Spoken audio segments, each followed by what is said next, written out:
Well, we'll get to the chance of wintry weather coming up in a bit, but right now it's just liquid precipitation, rainfall, and a cold rain at that moving through. There's kind of a weak surface trough down in the Gulf. As that moves east, it is bringing with it some passing showers. Kind of a steady, light, moderate rain at the moment. I know there was just kind of a steady rain driving back into the station from dinner this evening, but there is a break off to our west, so it's not going to be just a constant rain. And thankfully, as I'd mentioned, most model guidance indicates the rain will be gone well before daybreak and likely will be under sunny skies as we get the day started tomorrow. Overcast with light rain at the moment, 49 degrees, so it is a cold rain. East-southeasterly winds right now at 10 miles an hour, so a little bit of a breeze, but more than anything, it is just a cold, nasty evening with that rainfall continuing over the next several hours. And you'll notice there isn't really a sharp drop in temperature. There is a weak front to our north, but as far as any cold air goes, this is pretty tame for mid-January.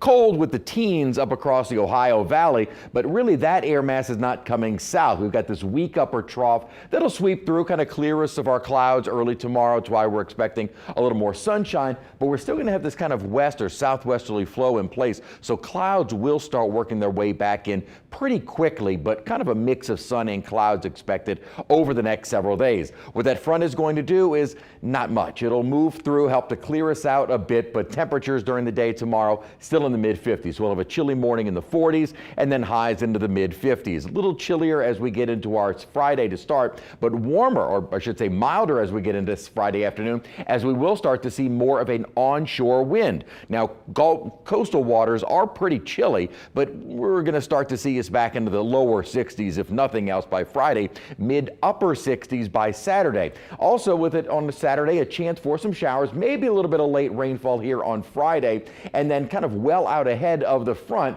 Model not bringing in much rainfall, but some showers to likely start the day, and this will be the warmest part of the day on Saturday before that front moves through, and that is the beginning of the big drop in our temperatures. Highs near 70 on Saturday, and that'll be earlier in the day. I think by the latter afternoon and evening, it'll be getting colder. We're going to stay chilly and windy Sunday and highs in the 40s, but Monday morning and Monday afternoon is when the real cold arrives. So what we do know is bitter cold is moving in. We're definitely going to see freezing temperatures on both sides of the lake. Really, the big question is, could we even see a hard freeze on the south shore?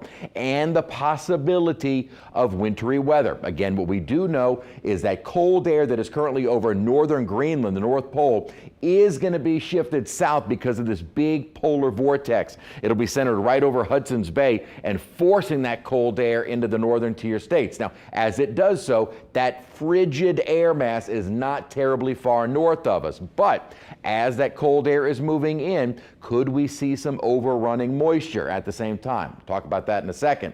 Monday morning, we're going to be in the 20s and low 30s, and as I mentioned, we'll have a wind on both Monday and Tuesday morning, which will make it feel like the teens. That is pipe weather, and that's going to be really the great concern. The models remain kind of split in any of that wintry weather. We'll have a better idea as we approach Tuesday. High temperatures next several days, kind of on a gradual increase, and then the bottom drops out as we head into next week. Definitely cold, maybe some wintry weather on Tuesday.